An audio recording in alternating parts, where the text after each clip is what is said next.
합시다. 내가 죄인을 부르러 왔노라. 오늘 본문에는 예수님이 중풍병자를 고치시면서 죄사함을 선포하신 이후로 계속해서 바리새인 서기관과 이렇게 갈등을 겪으시는 그런 모습을 보여주고 있는데, 이 갈등이 증폭되어서 결국 저들에 의해서 십자가에 못 박히고 고난을 겪게 되신 겁니다. 이처럼 갈등이 일어날 것을 아시면서도 예수님이 이렇게 파격적인 행동을 하신 것은 율법주의에 사로잡힌 저들의 믿음을 바로잡기 위한 것입니다. 믿음의 본질이 무엇이고 율법의 본질이 무엇인가. 저들은 그 율법만 지킨 것이 아니라 거기다 여러 가지 규례를 만들어서 그것을 더함으로 본래 율법의 정신에서 벗어나 있었기 때문에 하나님이 안식이라는 제도를 만드신 이유가 무엇이고 율법을 주신 이유가 무엇인가, 그것을 설명하기 위해서 또 알려주시기 위해서 이런 파격적인 그런 행동을 하셨다, 그렇게 보시면 됩니다. 결국 이 갈등이 예수님을 십자가에 못 박게 만들었다, 그렇게 보시면 됩니다. 자, 오늘 본문에는 예수님이 레위라는 이름을 가진 세리 마태를 제자로 부르시는 장면과 해봅시다. 세리를 제자로 부르셨다. 세리는 공적인 죄인이에요. 창기하고 똑같아. 그러니까 영적으로 보면은 문둥병자 같은 사람들이에요. 그래서 바리새인 서기관들은 그 사람들을 가까이 하려고 하지도 않았어요. 오염된다고 생각하기 때문에. 근데 예수님은 찾아가서 제자로 부르시고 또 그들과 함께 거리낌 없이 만찬을 나누시는 모습을 보여주셨습니다. 그 의미에 대해서 뒤에서 살펴봅시다. 또 금식에 관해서 교훈하심으로, 왜 바리새인들은 일주일에 2번씩이나 금식하고 요한의 제자도 금식하는데 왜 너희는 금식하지 않느냐. 그러니까 예수님께서 금식에 대해서 교훈하시면서 결론적으로 뭐라고 하십니까? 세술은 세부대에. 그 의미를 우리가 하나씩 살펴봅니다. 살펴보기 전에 우리 지난 시간에 배운 것을 잠깐 한번 복습해 봅니다. 벌써 2주 됐는데, 중풍병자를 메고 온 네 친구들은 사람이라고 하는 장애물과 지붕이라고 하는 장애물을 이겨내고 예수님 앞에 나왔어요. 우리가 주님 앞에 나갈 때 장애물이 있어요. 여기에 낙심하지 말고 뛰어넘어야 합니다. 알겠습니까? 때로는 사람이 장애물이 될 때가 있어요. 아무개 집사 때문에, 아무개 목사 때문에 신앙생활을 못하겠다, 장애가 될 때가 있어요. 그러나 예수님만 바라보고 나오시길 바랍니다. 또 지붕이라는 장애가 있을 수 있어요. 예수님과 나 사이 가로막는 것들, 이건 우리가 다 걷어내고, 죄라는 그런 지붕이 있다면 다 걷어내고 주님 앞에 나와야 합니다. 알겠습니까?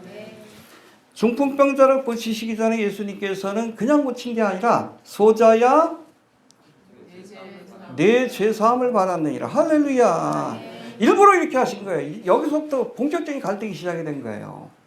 예수님이 하나님의 아들로서 죄를 사하는 권세가 있다는 것을 보여주시기 위해서 일부러 이렇게 하신 거예요. 그러니까 우리가 예수를 믿는 거예요. 예수님은 인자일 뿐이 아니라 하나님의 아들이십니다. 성자 하나님으로서 죄를 사하는 권세가 있는 거예요. 그래서 우리가 예수를 믿는 이유가 바로 여기 있습니다. 할렐루야.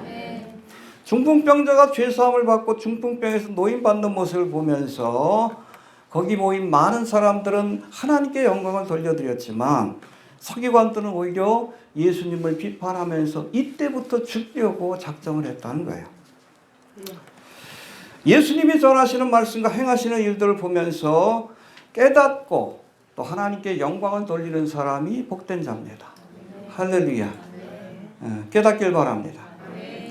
자, 본문을 통해서 주신 교훈 우리 한번 살펴봅니다. 13절 14절 시작. 예수께서 다시 바닷가에 나가시되 우리가 다 나아오거늘 예수께서 저희를 가르치시니라. 또 지나가시다가 별려가는 일이 많아 생각에 앉아 있는 것을 보시고 저에게 이르시되 나를 쫓으라 하시니 일어나 쫓으니라. 예, 중풍병자를 고치시고 한 집에서, 누구의 집에?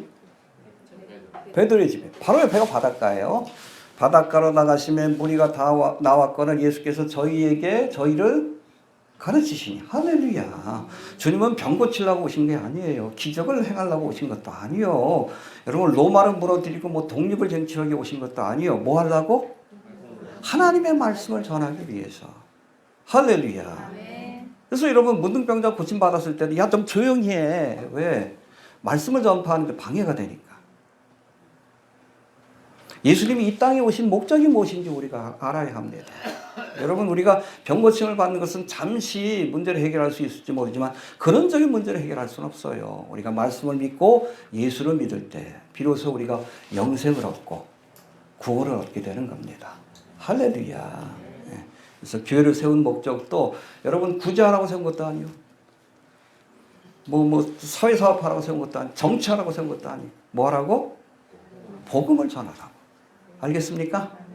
이번에 로잔 대회에서도 여러 가지 갈등이 있었나 봐요. 거기 WCC 계열에 있는 사람들도 있고 막sim 선교사님한테 잠깐 얘기를 들으니까 미국에서 온 여자 강사인데 근데 뜬금없이 우리가 좀 팔레스타인 편에 서서 그 사람들을 도와야 된다고 교회는 그러더래. 이스라엘에서 온 선교사들도 있는데 항의했대요. 그래서 안티세미티즘 마지막 때 현상 중 하나죠. 이 파워 인카운터가 일어나는 거예요. 근데 여러분 교회를 세운 목적은 복음을 증거하기 위한 거예요. 세상을 변화시키고 정치를 바꾸고 WCC가 자꾸 그걸 주장하죠. 아니요. 그런 목적이 아니에요. 복음을 전하게 하시려고 교회를 세우신 겁니다. 아멘. 이걸 잃어버리면 여러분 교회가 아니에요. 종교 집단이죠. 알겠습니까? 네. 자, 그리고 우리 14절 다시 봅시다. 시작. 또 지나가시다가 에브라임을 세간에 앉은 것을 보시고 저에게 이르시되 나를 주라 하니 일어나 쫓으니라. 예, 알페 아들 레위가 누구죠? 마태입니다. 이름을 바꾼 거예요. 예. 이 마태라는 이름은 하나님의 선물. 자기가 바꾼 거 예수님이 바꿔주지 않은 거예요. 세리로 지내던 삶이 부끄러우니까 옛날 이름을 싹 숨기고 새로운 이름을 이제 마태라는 이름을 지었는데 마태복음의 저자가 바로 마태입니다. 세리 마태입니다. 해봅시다. 레위요. 세리인. 세리였던 마태. 마태가 이제 사도 마태가 된 겁니다. 할렐루야. 자, 마태라는 이름은 하나님의 선물이라는 뜻을 갖고 있습니다. 해봅시다. 하나님의 선물. 하나님의 은혜로 내가 주의 제자가 되었습니다. 그런 신앙 고백을 담은 거예요. 레위가 예수님을 만나 제자의 길을 걸으면서 이름을 계명한 것으로. 베드로의 이름은 예수님께서 시몬에서 베드로를 직접 주셨지만 이건 자기가 계명한 것 같아. 아무튼 계명한 것으로 그렇게 보고 있는데 레위라는 본명처럼 알페와 애들 레위는 무슨 지파? 레위 지파예요. 여기서 제사장이 나오고 레위 지파에 유명한 사람이 있잖아. 또 누구 있어? 모세. 근데 여러분 이 레위 마트는 직업이 뭐요? 가문의 수치지. 독립금 집안에서 매국노가 나온 거예요. 그렇게 이해하시면 됩니다. 왜 이름을 바꿨는지 좀 이해가 되시죠? 예. 자, 왜 이 레위 마태가 세리라는 직업을 갖게 되었을까? 왜 가졌을 것 같아요? 돈 때문이지. 요즘 돈을 위해서 영혼도 파는데 그렇죠? K-pop 가수들도 그렇고 연예인들도 그렇고 맨 이러고 나오고 손흥민도 그렇고 맨 이러고 나오고 레위도 그런 삶을 선택한 거예요. 그러니까 부끄러우니까 이름을 바꾼 거예요. 예수님의 제자가 되고 나서. 자, 예수님 당시 로마 제국은 피지배 국가에 세금을 징수하면서 이를 대신할 관리들을 세웠는데 그 관리들이 세리입니다. 알겠습니까? 이 사람들은 누구의 공무원? 로마의 공무원이에요. 알겠습니까? 이 로마 제국은 이런 세리들에게 세금을 징수할 재량권을 줬어요. 얼마를 거두는지 신경 안 썼어요. 상납금만 내면 나머지는 니네들이 먹어. 이거예요. 이 제도를 악용해가지고 많은 세리들이 원래 100만 원만 내면 되는 1000만 원 걷어가지고 900만 원씩을 않는 거예요. 그래도 로마는 터치를 안 해. 그렇기 때문에 예수님 당시의 세리들은 로마의 편에 서서 백성의 고혈을 짜내는 피를 빨아먹는 매국노요, 공적인 죄인으로, 창기와 같은 죄인으로 취급한 거예요. 가까이 하지 않으려고 하는 겁니다. 이해가 되시죠? 매국노요, 일제시대 때. 지금 우리나라에도 용산에도 매국노가 있어가지고 문제가 되고 있는데, 나라를 팔아먹는 매국노예요. 돈은 많지만 이완용이라고 보면 돼요. 그래서 여러분, 예수님 당시에 로마에 항거하던 열심당원들이 있었어요. 젤롯이라고 하는데, 이 사람들은 가슴에다 칼을 품고 다녔어요. 그래가지고 세리 보면 푹 찔러 죽이고 하고 그랬어요. 독립투사입니다, 어찌 보면. 근데 예수님의 제자들 가운데 세리와 함께 열심당원이 있었어요. 참 신기하죠. 누가 열심당원이에요? 가룟 유다. 그리고 또 시몬. 시몬과 가룟 유다가 열심당원이었다. 그런 열심당원하고 세리가 함께 생활한 거예요. 참 기적이죠. 그렇죠? 여러분, 과거의 삶이 어떻든 예수를 믿고 나면 어찌됐든 그리스도 안에서 하나가 되어야 돼요. 뭐 전라도 경상도 아니요, 그리스도 안에서 하나가 되어야 돼요. 여당 야당 아니요, 좌파 우파 아니요, 예수파가 돼야 돼요. 하나가 돼야 돼. 한국 교회도 좀 하나 되지 못해. 여기도 뭐 여기 옆에 큰 교회가 있는데 목사님이 전라도 출신이라서 전라도 사람만 뜬 거예요. 그거 안 좋은 거예요. 하나님 기뻐하시는 모습이 아니에요. 열심당원도 예수 믿으면 예수 안에서, 세리도 예수 믿으면 예수 안에서 하나가 되어야 하는 겁니다. 우리 교회도 하나가 될 수 있기를 바랍니다. 다양한 직업과 배경을 갖고 왔지만 여러분, 우리가 예수를 믿는 믿음 안에서 세리들도, 여러분 열심당원도 믿음 안에서 하나가 되어야 합니다. 알겠습니까? 네. 하나가 되기 위해서는 우리 생각이 바뀌어야 돼. 예수파가 돼야 돼. 해봅시다. 예수를 믿고 나면 생각과 삶이 바뀌어야 한다. 그래야 예수 안에서 하나가 될 수 있는 거지. 열심당원이었던 이 시몬은 예수를 만난 뒤에, 원래는 뭐예요? 독립운동하던 사람이에요. 칼 들고 다니면서. 근데 생각이 바뀌었어. 로마 항거에서 이스라엘을 독립시키겠다, 그런 생각을 포기했어요. 포기하고 예수님의 뜻에 순종하기로 결단한 겁니다. 할렐루야. 근데 같은 열심당원이었던 여러분 가룟 유다는 그 생각을 버리지 못했어. 끝까지 버리지 못했다가 결국엔 예수님이 자신이 원하는 건 정치적인 메시아의 길, 독립운동에 나서길 바랬는데 예수님 그러지 않으니까 실망해가지고 결국엔 은삼십에 판 거예요. 내 생각이 안 바뀌면 예수를 죽입니다. 내가 죽어야 돼요. 둘 중에 하나예요. 교회를 나와도 내가 죽지 않으면 예수를 죽여요. 목사를 죽이든지. 내가 죽어야 예수님이 사는 거예요. 똑같이 3년 동안 생활했지만 그 기간 동안 열심당원이었던 시몬은 사도 시몬이 됐어. 근데 열심당원이었던 가룟 유다는 결국엔 배신자가 됐어요. 생각이 안 바뀌었기 때문에. 바뀌어야 합니다. 예수파가 돼야 돼. 예수파가. 그래야 예수 안에 하나가 되는 거예요. 그렇지 않으면 아무리 교회 열심히 나와도 자기 생각이 안 바뀌면 결국엔 예수를 팔아먹는 거예요. 왜 교회 와서 정치하려고 그래? 응? 왜 한국교회는 이렇게 열심당원들이 많어? 정강훈이니 뭐니 보면. 그게 뭐 중요해? 좌파 우파. 그놈이 그놈이지. 그렇잖아요. 예? 아합과 이세벨만 아니면 되지. 그렇죠? 그놈이 그놈이지. 내 생각이 바뀌어야 합니다. 가이사의 것은? 하나님의 것은? 여러분, 아무리 민주화를 이뤄도 하나님의 나라가 이루어지는 게 아니에요. 남북 통일해도 하나님의 나라가 이루어지는 게 아니에요. 로마로부터 독립해도 하나님의 나라가 이루어지는 게 아니에요. 사람이 변해야죠. 그걸 아셨어요, 예수님이. 시몬도 3년 동안 쫓아다니면서 그걸 깨닫고 자신의 생각을 버리고 제자의 길을 간 거예요. 사도의 길을 간 겁니다. 그래야 합니다. 자, 또 지나가시다가 알페의 아들 레위가 세관에 앉아 있는 것을 보시고 저에게 이르시되 나를 쫓으라 하시니 일어나 쫓으니라. 할렐루야. 예. 세관에 앉아 있는 레위를 부르시자 여기 보이죠? 이런 모습이라고 보면 돼요. 왜 여기 앉아 있었어요? 세금 거들러. 그런데 예수님 부르니까 즉각 순종했다라고 말씀합니다. 이미 여러분 예수님을 믿고 있었던 거예요. 가버나움의 세리였으니까.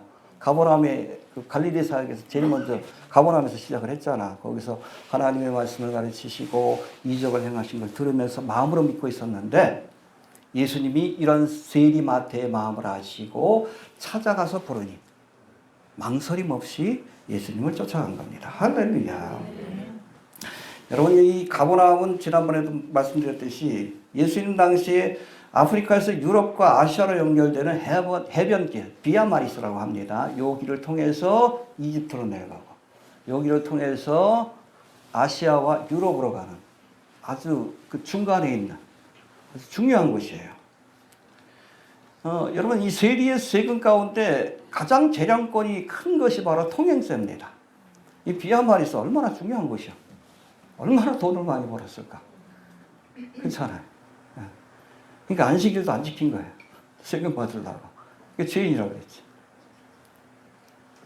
이런 알짜배기 자리에서 세금을 징수하던 레위마태가 예수님이 부르시자 그 부르심에 곧바로 응답한 겁니다. 한마디로 다 버리고 쫓은 거예요.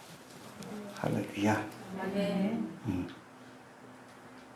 해봅시다. 다 버리고 쫓았다. 가버나움의 세리였던 레위마태는 예수님의 부르심에 응답하기 위해 세리라는 직업을 버린 거예요. 공무원입니다. 우리 교회도 공무원이 있지만 사표 낸 거예요. 사표 내면 다시 들어갈 수 있어? 없어. 근데 여러분 베드로하고 뭐 안드레, 야고보, 요한은 뭐예요? 뭐였어? 자영업자예요. 여긴 다시 돌아갈 수 있어. 예수님이 부활하고 나서 다시 물고기 잡는 일로 돌아갔잖아. 배도 있고 그물도 있고 다 있는 거예요. 근데 마태는 아니에요. 다 버리고 온 거예요. 사표 썼는데 또 받아주고서 그 좋은 자리 누가 또 그 자리 또 내주겠어요? 어떻게 해서 얻은 자리인데.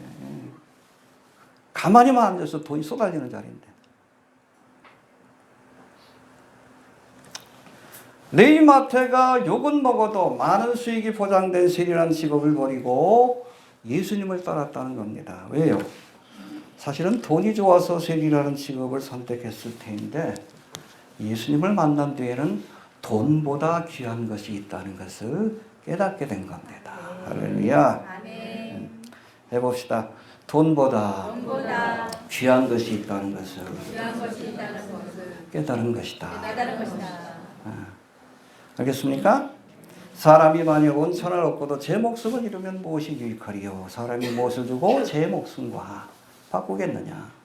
예수를 따라야 영생을 얻는다는 사실을 깨닫고. 할렐루야. 여튼 뭐 우리가 이 땅을 살아가면서 세상에서 발견할 수 있는 가장 값진 보화는, 값진 진주는 누구요? 예수님이라는 사실을 기억할 수 있게 되길 바랍니다. 이 보화를 얻기 위해 전 재산을 팔았다. 진주 하나 얻기 위해 자신이 가진 것들을 다 팔았다.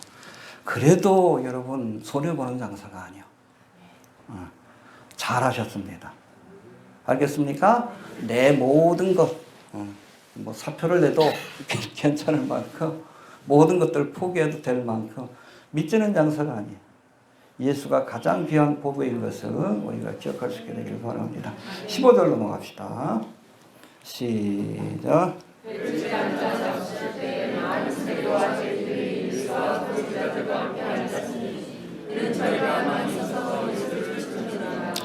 예, 마태가 예수님의 부르심을 받은 뒤에 이 사건이에요.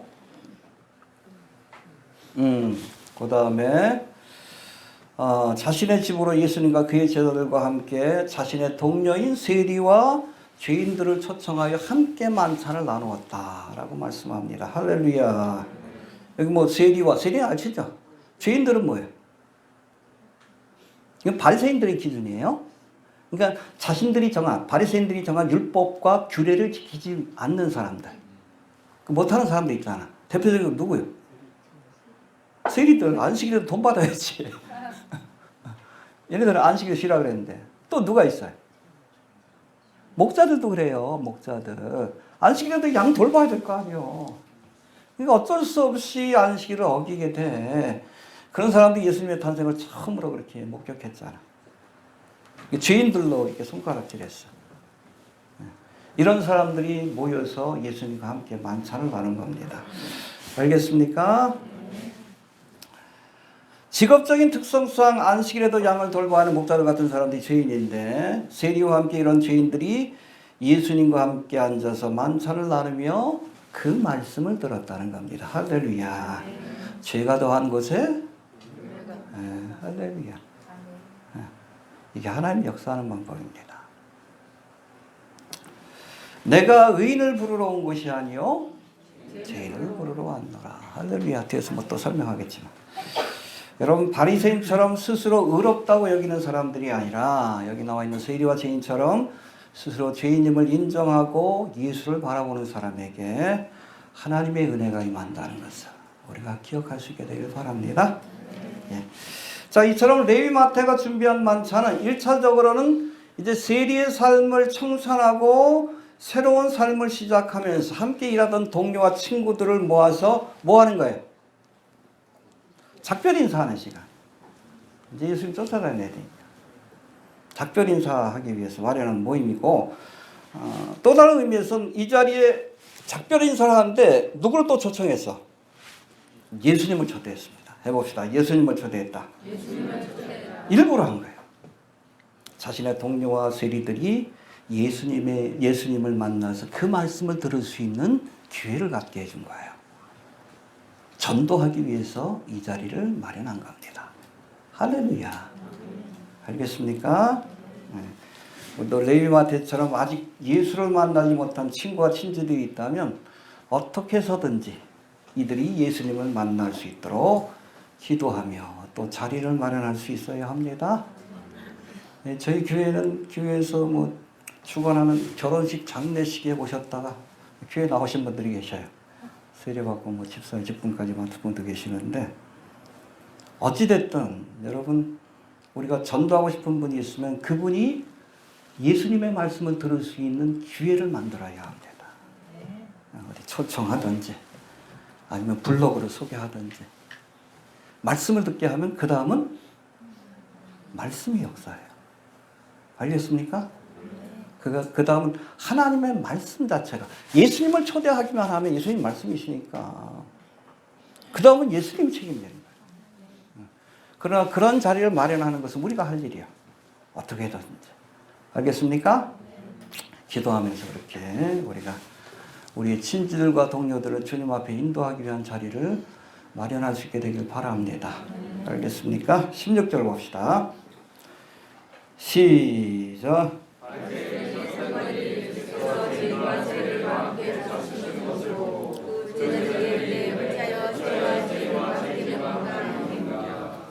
예, 분리주의자란 뜻의 이름을 가진 바리새인은 마카비 전쟁을 적극적으로 도와싸운 하시딤의 후예들입니다.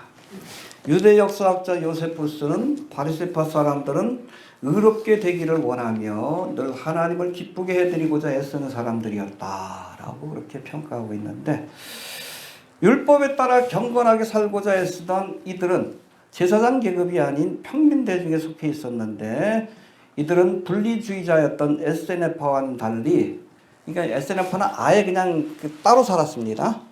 따로 살았어요. 에세네파와는 달리 대중들과 함께 살아가면서 경건한 삶을 지키려고 애썼습니다.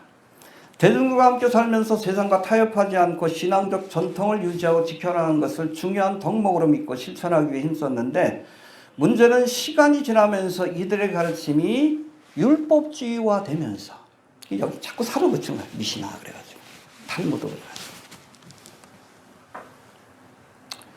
율법의 본질적인 가르침에서 벗어난 거예요. 뭐 뒤에 뭐 다음 시간에 설교하겠지만 안식일은 누구를 위해서? 우리를 위해서.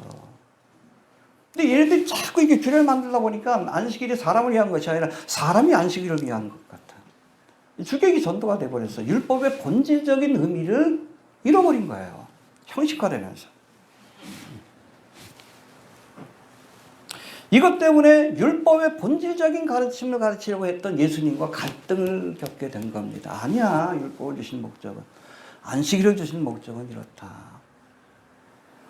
근데 그건 규례, 율법주의에 사로잡혀가지고 오히려 율법의 정신을 잃어버리니까.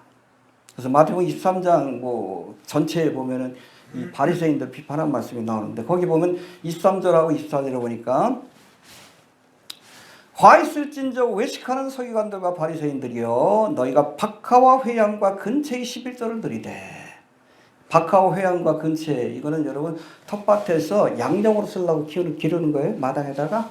근데 그것까지 또 구별해서 하나님 앞에 11절을 드리되 율법에 더 중한 바 의와 인과 신을 버렸도다. 율법의 정신을 잃어버린 거예요. 그러나 이것도 행하고 저것도 버리지 말아야 할지니라. 소경대 인도자여 하루살이는 걸러내고, 그죠? 아주 율법의 작은 부분을 지키려고 했으면서 약대는 삼키는도다. 약대는 뭐예요? 낙타. 의와 인과 신과 같은 율법의 보다 더 중요한 교훈은 너희가 망각해버렸다. 율법주의의 모순적인 모습입니다. 오늘 보면서 말씀 하나 해봅시다. 바리새인의 서기관. 이건 바리새파에 속하는 서기관. 율법학자죠. 신학자들이에요. 신학자들. 아무튼 서기관이라는 뜻인데 이들은 율법과 자신들이 만든 규례를 지키지 않는 세리와 죄인들을 멸시하고 사실은 지킬 수도 없어. 지들 외에는 지킬 수도 없어. 밤낮으로. 여러분 율법의 규례를 외우는 것도 힘들어. 10계명 외우는 것도 힘든데. 30몇 개가 되는데. 안식이라고 하는 규례는 그런데. 그다 어떻게 외워? 지네들이 외우지. 일반 사람이 그거 어떻게 지켜? 그러면서 막 죄인들이라고 조롱하고. 모순적이죠. 아무튼 가까이 하지 않으려고 했어요. 자신들의 경건을 지키기 위해서. 그러나 예수님은 이런 사람들을 가까이 하고 거리낌 없이 먹고 마시는 모습을 보자 예수님을 비판한 거예요. 죄인들의 친구라고. 맞습니다. 그 말이. 자, 17절 봅시다. 17절. 시작.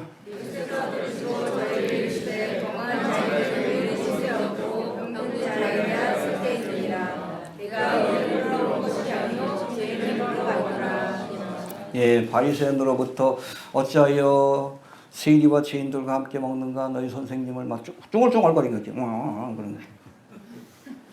예수님한테 직접 얘기는 못하고 무서워서 제자들한테. 그게 예수님 들으셨어. 그래서 뭐라고 합니까? 건강한 자에게는 의원이 쓸데없고 의사가 필요 없고 병든 자에게나 쓸데있느니라. 의사가 병든 자 찾아가야지. 그렇잖아요. 여러분 종교 지도자는 영적인 의사입니다. 누구 찾아가야 돼? 죄인을 찾아가야지. 이해가 됩니까? 내가 영적인 의사로 하나님 앞에 부름받았으면 죄인들을 찾아가서 그들에게 하나님의 말씀을 가르치고 하나님께로 인도하는 일을 해야지. 지네들은 그거 안 하면서 그 일을 하고 있는 예수님을 비판하니까 예수님이 책망하시는 거예요. 알겠습니까? 해봅시다. 건강한 자에게는 의원이 쓸데없고 병든 자에게라야 쓸데있느니라. 그렇죠. 병든 자를 찾아갈 책임이 종교 지도자에게, 죄인들을 찾아갈 책임이 하나님이 세우신 일꾼에게 있는 거예요. 그걸 하라고 직분을 세웠는데 그건 안 하고 지네들만 경건해지겠다. 뭐 경건해지는 거예요. 율법주의랑 성만 쌓는 거죠. 이 일을 한 예수님을 오히려 비판하니까 예수님의 책망을 들은 거예요. 알겠습니까? 자, 예수님 당시의 종교 지도자들이 죄에 물드는 것이 두려워서 죄인을 멀리하고 가까이 하지 않으려 했던 것처럼 예수님 당시의 이스라엘 백성들도 원래 하나님께서 저들을 세울 때 무슨 직분을 맡겼어요? 제사장 나라가 되리라. 제사장의 역할은 뭐예요? 죄인들을 하나님께로 인도하는 선교적 사명이에요. 이게 종교적 특권이요. 여러분, 이스라엘 백성을 택하여 세운 것은 이스라엘만을 위한 게 아니에요. 누구를 위한 거예요?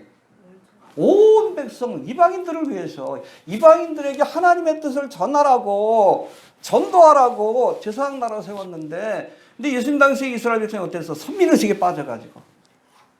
뭐 지금도 그런 경향이죠. 선교적 사명을 감당하지 않으니까. 그러니까 죄인들을 찾아가지 않으려고 하는 거예요. 이방인들을 찾아가지 않으려고 하는 거예요. 하나님의 뜻은 뭐예요? 저들을 통해서 이방인을 구원하는 건데, 종교 지도를 통해서 죄인들을 구원하고 이스라엘 백성들을 통해서 이방인을 구원하는 건데, 그 사명을 외면하고 그냥 선민의식에 빠져가 지네들끼리 막 좋다 그러니까 하나님 그걸 꺾어버리시는 거 아니에요. 청감나무 가지를 떡 꺾어버리시고 거기에 대신 뭘?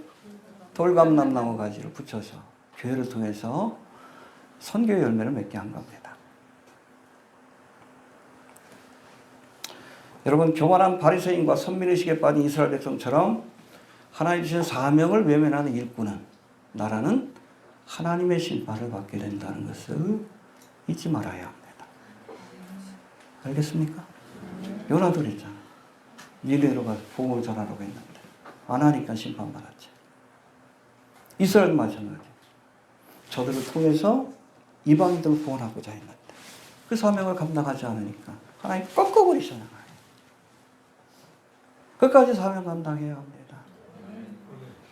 교회도 여러분 복음 전파의 사명을 끝까지 감당해야 돼요. 그렇지 않으면 여러분 복음을 전하라고 세웠는데 그거 안 하면 꺾어버리시는 거예요. 선교는 어디 가서 해야 되는 거예요? 열린 곳에 가서 하는 거예요. 하나님 열어주실 때가 있어요. 제가 러시아 선교사가 갈 때 90년도 초반인데 그때는 러시아가 열렸어요. 정말 복음을 전한다고 하면 수백 명씩 막 몰려들었어요. 볼펜 한 자루만 줘도. 이게 닫혔어, 지금. 지금 어디 열리고 있습니까? 이스라엘 땅. 벌써 1년이 됐는데.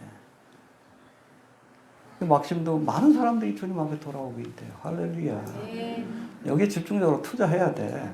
요번에 뭐 번역하고서 하면서 책을 다시 한번 편집해야 된다 그러기 왜 그러냐 그랬더니 뭐 번역이 잘 되긴 했는데 그렇게 얘기를 해요.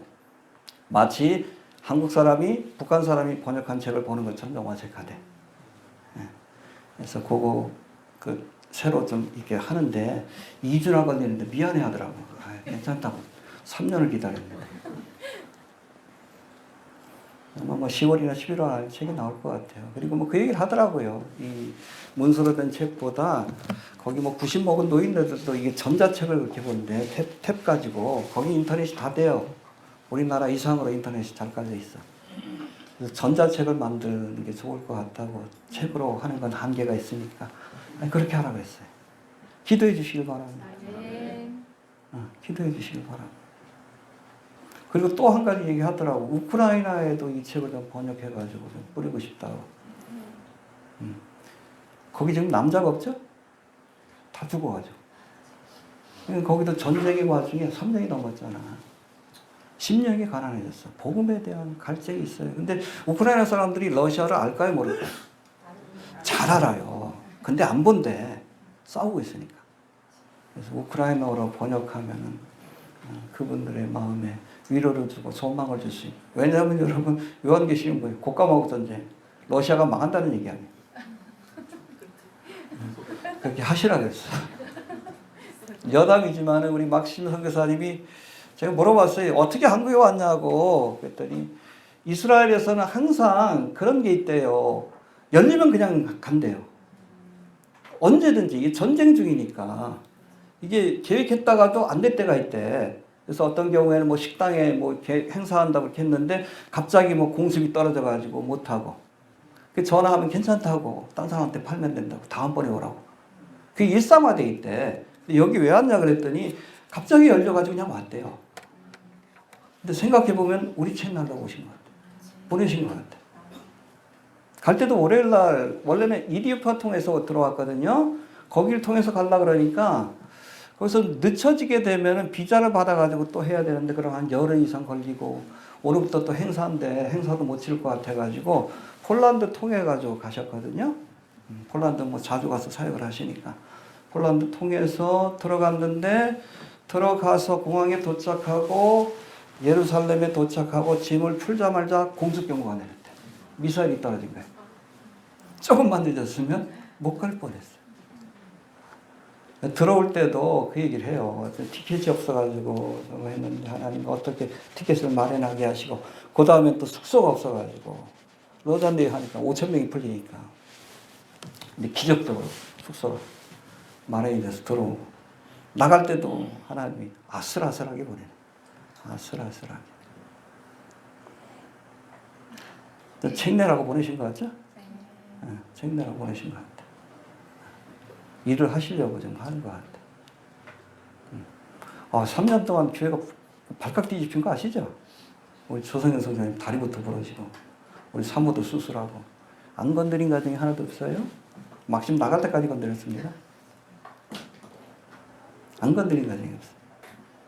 이게 여러분 사탄마귀도 아무것도 안 하면 안 건드려. 사탄마귀가 싫어하는 일을 하면 건드립니다. 시험을 만나거든 기뻐하라 그런 거예요. 아, 내가 뭔가 좀 주님을 위해서 일하고 있구나. 오히려 기뻐할 수 있어야 되는 거예요. 이해가 되시죠? 네. 여담이 어디까지 했지? 네. 자, 해봅시다. 건강한 자에게는 의원이 쓸데없고 병든 자에게라야 쓸데있느니라. 이게 뭐예요? 스스로가 내가 병들었음을 인정해야 치료가 하는 거예요.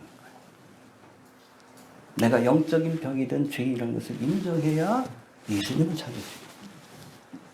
알겠습니까? 애플 창시자가 누구죠? 스티브 잡스. 뭐로 죽었죠? 암으로 죽었어. 그러니까 암병 걸린 거 아는데 그 자연 치유한다고 해가지고 죽은 거예요. 의사를 찾아가야 되는데. 그렇죠? 자연 치유하겠다고 해가지고. 아니면 지금까지도 살아있겠지. 내가 병든 걸 인정해야 합니다. 그 의사를 믿어야 돼. 여러분 교회에서 누구 말을 믿어? 병원 가서. 목사 말 들으면 안 돼. 목사가 병에 대해서 어떻게 알아? 어느 교회에서는 목사님이 어디서 얘기를 들어왔는지 무슨 소금만 먹으면 만병통치약이라고 교인들한테 그걸 다 먹였어. 병원 가야지. 병 있으면 의사 말 들어야지. 여하튼 치료의 첫 번째 단계는 내가 병들었음을, 내가 죄인인 것을 인정해야 돼. 근데 바리새인들은 영적으로 교만해서 죄인이라고 생각하잖아요. 응? 세리만 죄인이라고 생각하고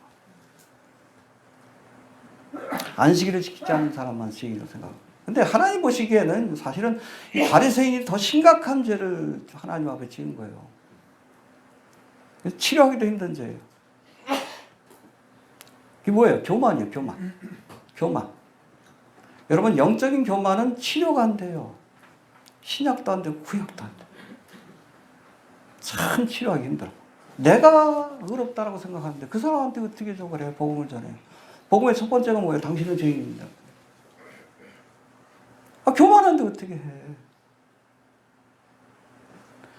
그래서 여러분 죄를 깨닫게 해주시는 것 자체가 은혜의 시작이에요. 해봅시다. 내가 죄인임을 깨닫게 되는 것이 은혜의 시작이다.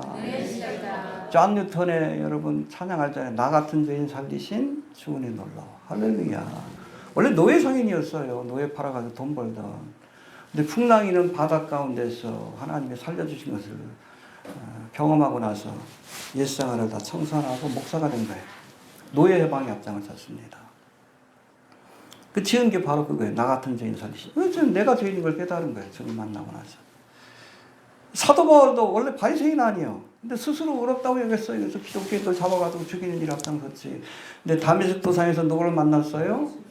빛 가운데 예수를 만나니까, 거룩하신 하나님을 만나니까 내가 죄인인 걸 깨달은 거예요. 할렐루야. 이게 은혜의 시작이에요. 내가 죄인인 걸 깨닫는 거. 이사야도 그렇죠. 우시야 왕이 죽던 해에 성전에서 기도하다가 제사장이니까 하나님의 영광이 이렇게 가득 찬 것을 봤습니다. 그리고 뭐라고 합니까? 화로 단나여 망하게 되었도다. 나는 입술이 부정한 사람이 입술이 부정한 백성 중에 가면서 만군의 왕이신 여호와를 배웠습니다. 그렇죠? 아, 내 죽게 되었구나. 하나님 어떻게 하십니까? 제단 숯불을 가지고 입을 찢어주시죠. 거룩하게 해주신 거예요. 그러고 나서 선지자에게로 간 거예요. 죄를 깨닫는 것이 은혜의 시작입니다. 알겠습니까? 네. 자, 그 다음에 18절 넘어갑시다. 18절. 시작. 유한의 지적과 말세들을 금식하였느니라. 혹이 예수를 전도하되 유한의 지적을 말세들의 지적을 금식하는데 어찌하여 당신의 지적은 금식하지 아니하는가. 예, 18절부터는 금식에 대한 질문에 대한 예수님의 답변인데, 예수님이 금식하셨습니까? 이렇게 고민하셨어요. 40일 동안 금식하셨죠. 공생애를 시작하기 전에 금식하셨지만 공생애 기간 동안에는 금식하지 않았습니다. 그리고 제자들도 금식하지 않았어요. 그래서 예수님이 갈 때마다 뭐 금식은 안 하고 뭐 그냥 그 잔치집에 가서 뭐 먹고 마시고 그러니까 이 바리새인들이 뭐라고 했어? 먹기를 탐하고 포도주를 즐기는 사람이다. 그렇게 할 만큼 금식과는 상관없는 삶을 살았습니다. 근데 여러분, 성경에 보면, 구약 성경에 보면 율법에서 금식하라고 명하신 날이 있어요. 뭐예요? 하루에, 하루. 딱 하루, 1년에 하루.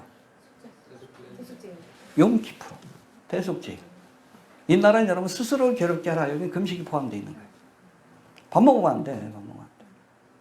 죄를 회개하는 날이니까.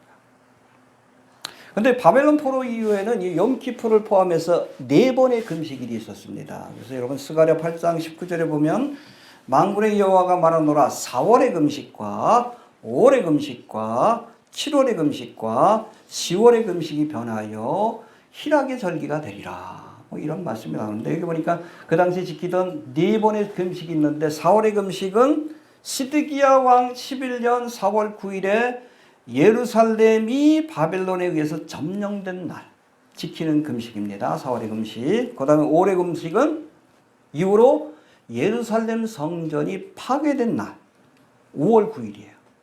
이걸 뭐라고 합니까? 티샤 베아브. 제1성전도 이때, 제2성전도 이때 파괴가 되었습니다. 지금도 이 절기를 지켜요.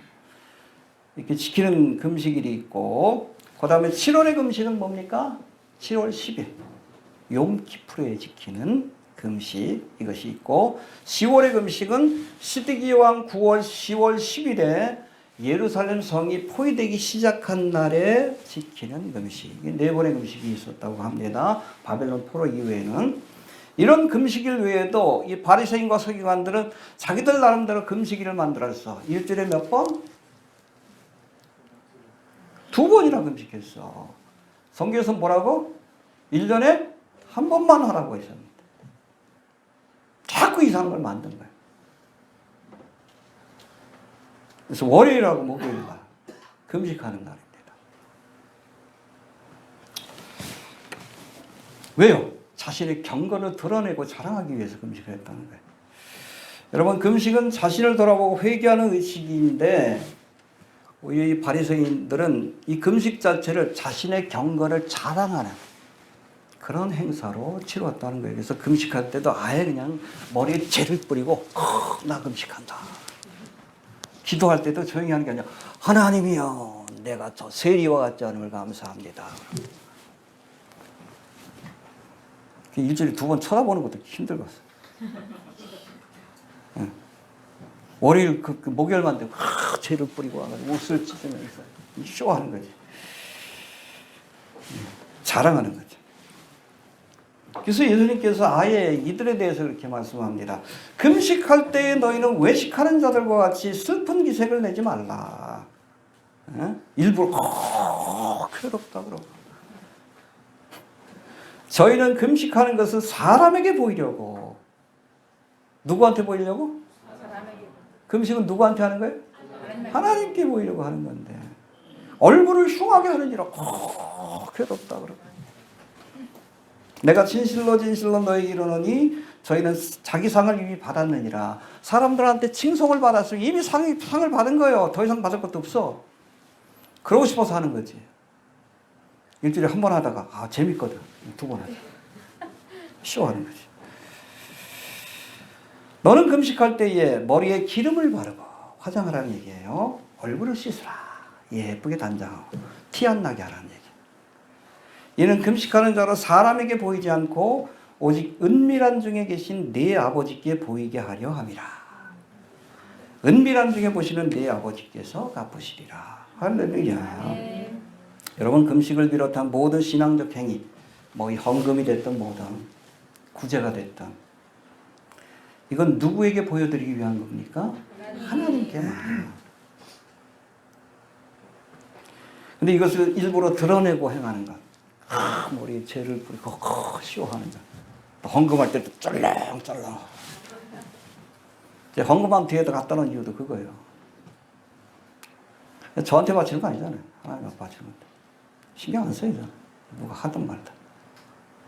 하나님이 갚아주신 거예요. 그게 맞아요.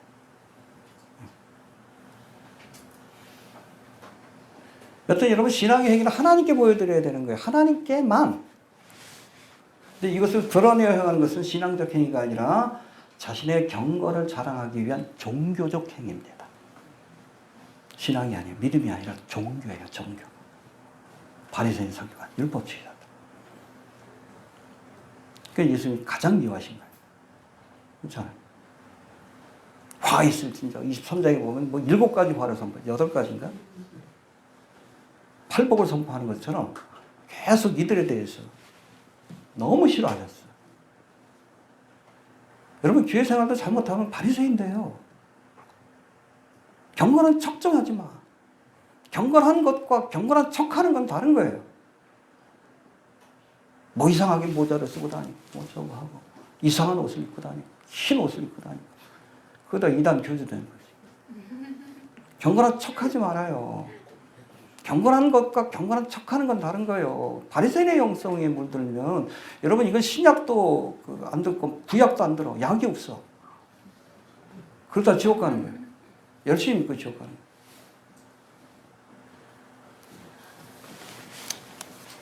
좀 돌아볼 수 있게 되길 바랍니다. 자, 19절 봅시다. 19절. 시작.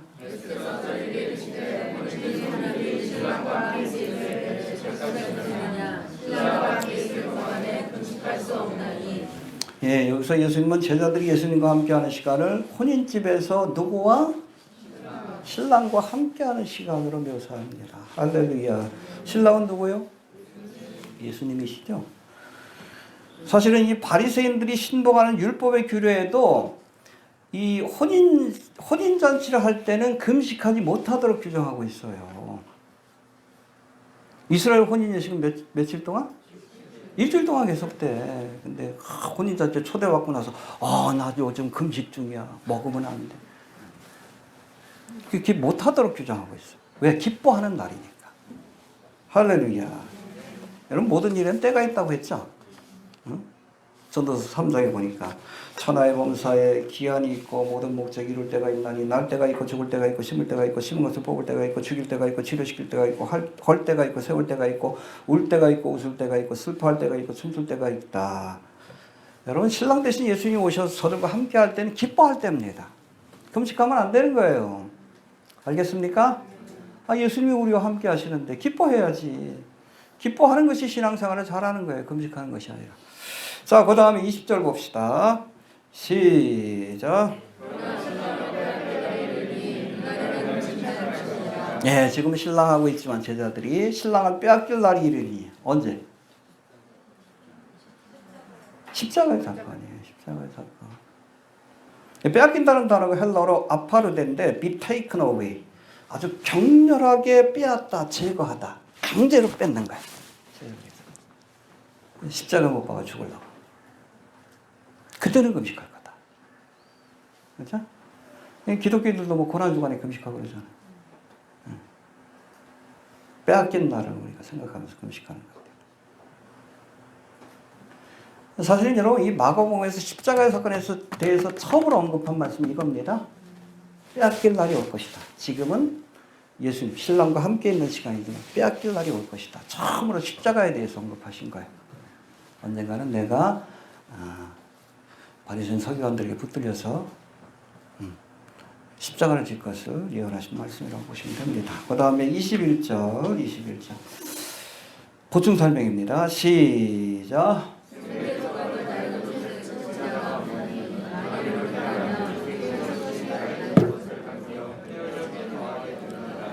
예, 그렇죠. 성경에서 옷은 행실 혹은 형식과 제도를 의미하는데 예수님이 여기서 말씀하신 낡은 옷은 유대교라고 하는 낡은 신앙의 형태와 제도를 의미하는 겁니다. 알겠습니까? 생배 조각은 뭘까요? 복음에 기초한 기독교 신앙을 의미합니다. 알겠습니까? 신축성이 좋은 생배 조각, 그렇죠? 여러분 늘어났다 줄어들었다 하는 거예요. 근데 여러분 낡은 옷은 이미 탄성이 없어. 생배 조각을 낡은 옷에 붙이면 이것이 낡은 옷을 당겨. 헤어짐이 더해지는 것처럼 구멍이 더 커지는 거지. 더 커지는 거야. 이렇게. 생배 조각을 붙이면 안 되는 거야. 비슷한 걸 붙여야지. 은혜의 복음이라고 하는 새 교훈을, 그렇죠? 새로운 교훈을 유대교라고 하는 낡은 형식에 담으려고 하면 둘 다 온전할 수 없다라고 말씀하는 겁니다. 은혜의 복음이라는 생배 조각은 기독교와 교회라고 하는 새로운 형식과 제도에 붙여야 둘 다 온전할 수 있다라고 말씀하는 겁니다. 할렐루야. 그 다음에 22절 마지막 절인데 봅시다. 시작.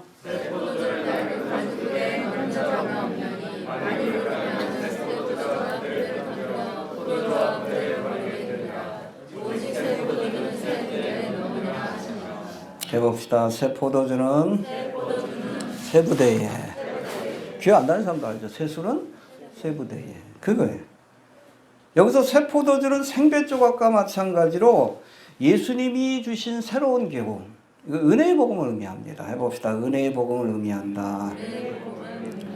이 은혜의 복음을 율법주의, 유대주의라고 하는 낡은 가죽 부대에 담으려고 하면 안 된다. 이 말씀을 하신 거예요. 이해가 되시죠? 예. 여러분, 새 포도주는 아직 발효가 끝나지 않은 거예요. 그러니까 담아놓으면 어떻게 돼? 계속 발효가 되면서 가스가 부풀어. 근데 여러분, 새 가죽 부대는 이렇게 탄력이 있으니까 그걸 견뎌내지. 근데 낡은 가죽 부대에다가 넣어봐. 터져버리죠. 그러니까 새 술은 새 부대. 알겠습니까? 예. 선민의식에 사로잡혀 선교적 사명을 외면한 유대교는 예수님 당시에 이미 탄성을 잃어버린 낡은 가죽 부대가 되었다는 겁니다. 복음을 담아내기엔 이미 부족해. 그러니까 주님께서 새로운 부대를, 새 부대를 예비하셨어요. 그게 뭐예요? 복음을 담기 위해. 그게 교회예요. 알겠습니까? 유대교 안에 담을 수가 없어. 율법주의 가로막혀가지고. 또 땅끝까지 복음을 좀 봐라. 안 하지. 선민의식이 사로잡혀가지고. 그러니까 이 낡은 부대가 아니라 아예 새로운 부대, 교회라고 하는, 기독교라는 새로운 부대에 여기에 새술, 복음을 담아서 세상에 널리 전파하신 겁니다. 할렐루야. 있습니까? 이처럼 교회는 예수님이 복음이라고 하는 새술을 담아서 전하라고 하신 새 부대입니다. 해봅시다. 교회는 새 부대이다. 하지만 이런 교회라 할지라도 낡은 가죽 부대처럼 복음의 역동성을 잃어버리고 또 말씀의 진리를 잃어버리면 이것도 낡은 가죽 부대처럼 버림을 받게 된다는 것을 알아야 합니다. 그런 사건이 한 번 있었죠? 응? 교회라는 새로운 부대를 주셨는데 이게 낡은 부대가 됐어. 복음을 담아야지. 이거를 주님께서 폐하시고 새로운 가죽 부대를 만드셨어요. 그게 종교개혁이에요. 알겠습니까? 교조주의에 빠지고 형식주의에 빠지고 율법주의에 빠지니까 로마 카톨릭 1514년인가요? 10월 31일 마틴 루터를 통해서 종교개혁을 일으키고 개신교라고 하는 새로운 부대를 하나님이 예비하셔서 이 새로운 부대에 담아서 만방의 복음을 전하게 하신 겁니다. 새술은? 알겠습니까? 이 탄성을 잃어버리면 안 돼. 역동성을 잃어버리면 안 돼. 이 복음의 역동성을 잃어버리면 안 돼. 항상 교회는 이 새로운 것들을 담아낼 수 있는, 복음의 역동성을 담아낼 수 있는 새 부대가 되어야 합니다. 교조화되고 형식화되고 율법주의화되면 낡은 가죽 부대처럼 주님 앞에 버림을 받는다는 것을 우리가 잊지 말아야 합니다. 세술은 알겠습니까? 예. 자, 정리합니다. 건강한 자에게는 의원이 쓸데없고 병든 자에게라 쓸데있느니라. 내가 의인을 부르러 온 것이 아니라 죄인을 부르러 왔노라. 할렐루야. 레위 마태와 같이 스스로 죄임을 깨닫고 고백하는 자가 예수님의 부르심을 받고 제자의 길을 갈 수 있는 겁니다. 할렐루야. 혼인주 손님들이 신랑과 함께 있을 때에 금식할 수 있느냐? 신랑과 함께 있을 동안에는 금식할 수 없나니 그러나 신랑을 빼앗길 날이 이르리니 그날에는 금식할 것이니라. 그렇죠? 예수님이 계실 때는 기뻐할 때지만 그러나 신랑을 빼앗길 때가 있다. 십자가의 사건을 미리 말씀하신 겁니다. 지금 뭐 할 때입니까? 자다가 깰 때지. 여담이지만 잠깐 말씀을 드릴게요. 여러분, 그 곡감하고 전쟁을 묘사하는 에스겔 38장에 보면 이스라엘 백성들이 성벽도 없이 평안히 거하는 중에 곡감하고 전쟁이 일어나요. 근데 지금은 이스라엘이 그래? 아니죠. 근데 그런 상황이 만들어질 것 같아. 외샤잉준 목사가 그 얘기를 해요. 제가 얼마 전에 세미나 들었는데. 지금 여러분, 이스라엘이 지금 주변에 있는 모든 나라를 다 때려부시고 있죠. 하마스도 때려부셨고, 헤즈볼라도 괴멸 상태고, 이란도 별게 없어. 그쵸? 붙어보니까. 예전에 뭐 대단한 줄 알았는데, 지금 막 도망다니잖아. 미사일 쏜다고 해서 막 도망다니잖아. 종교 지도자가. 때려부시고 나면, 이란을 때려부시고 나면, 아마 미사일하고 핵무기까지, 핵공장까지 다 이번에 제거가 된다면 엘람에 관한 예언이 성취가 되는데, 그렇게 되면 여러분 기억하세요. 이스라엘이 중동의 패권을 잡는 거예요. 누구도 대적을 못합니다. 여러분 사실은 이 이란은 이스라엘에게도 적이지만 사우디아라비아한테도 적이에요. 우리와 북한하고의 관계가 비슷해. 사우디 입장에서는 이스라엘과의 관계는 우리와 일본의 관계하고 비슷해요. 그런데 이란과의 관계는 우리하고 북한하고 관계하고 비슷해요. 이게 툭 하면 그냥 정유시설 폭파한다 그러고 그러잖아, 이란이. 후티 방문 통해가지고. 지난번에 한번 피해를 본 적이 있고. 은근히 지금 기대하고 있어요. 사우디라든지 아랍에 있는 나라들이. 이스라엘이 이란을 쳐주게. 이게 적이 사라지는 거예요. 그렇게 되면, 여러분, 트럼프가 이번에 재선에 성공하게 되면 아브라함 협정을 곧바로 맺을 거예요. 그럼 중동은 평화의 시기가 옵니다. 평안하다? 네. 이스라엘이 주변에 적들이 다 사라져. 아니, 주적인 대가리가 잘리니까. 이란이 잘리니까. 누구도 못 건드려요. 성벽도 없이 평안하게 거할 때. 그때 무슨 사건이 일어나요? 휴거 사건이 일어나서. 뒷배가 됐던 미국이 혼란에 빠지게 되면 그때 러시아와 터키와 이란이 중심이 된 곡감하게 군대가 이스라엘을 치는 정말의 시나리오가 펼쳐지게 될 거예요. 제가 보기엔 그래요. 이번에 아마 네타냐후가 치게 되면 중동 땅에 잠시 잠깐 3년이 될지 4년이 될지 모르겠어요. 평화의 시기가 찾아올 것 같아요. 평화와 번영의 시기. 찾아올 것 같아요. 근데 그때 평안하다, 안전하다 할 때 휴거의 사건이 일어나고 멸망이 찾아오게 될 겁니다. 휴거됩시다. 아멘. 알겠습니까? 아멘. 저도 사실 에스겔 38장에 보면 성벽도 없이 평안히 거하는 백성들에게 이 말이 늘 걸렸어. 지금 이스라엘이 그렇게 보기엔 좀 애매한데. 근데 지금 전쟁 벌어지는 거 보니까 다 때려부시고 나면 평안의 시기가 올 거야. 중동의 최고 권력자가 되는 겁니다. 패권을 장악하는. 그때 갑자기 휴거의 사건이 일어나고 곡감옥 전쟁이 일어나고 7년 대화가 시작되고 정말의 시나리오가 펼쳐질 것 같은 그런 느낌이 들어서 기도 많이 하시길 바랍니다. 기다려지죠? 은퇴하기 전에 오셔야 되는데. 예전에 그냥 막연했던 것들이 지금 명확해지니까 엘람에 관한 예언도 이번에 성취가 될 것이고 아마 다메섹에 관한 예언이 성취될 수도 있어. 시리아도 칠 수 있습니다. 치는 김에. 이거 보니까는 완전히 추풍낙엽처럼 다 무너지잖아요. 헤즈볼라 대단하다 그러는데 아무것도 아니요. 시리아도 마찬가지예요. 다메섹도 칠 가능성도 있고, 이라크도 친다는 얘기 있고, 이란도 친다는 얘기도 있는데, 칠 수 있는 건 뭐예요? 뒤에 미국이 있어서 그래요. 미국을 장악한 건 누구예요? 유대인들이요. 유대인들이에요. 아무튼 보니까 참 이스라엘이 좀 대단한 나라긴 대단한 나라인 것 같아. 재밌는 나라고. 어찌됐든 끝까지 우리가 이스라엘 편에 서야 합니다. 네, 그때 하나님이 축복하신다. 축복하는 자에게, 저주하는 자에게. 네. 또 우리 정부도 좀 그럴 수 있도록 기도 많이 해주시길 바랍니다. 자, 주신 말씀 붙들고 잠깐 기도합니다. 하나님 은혜 감사합니다. 주여, 오늘도 귀한 말씀을 통해 죄인을 부르러 오신 주님의 그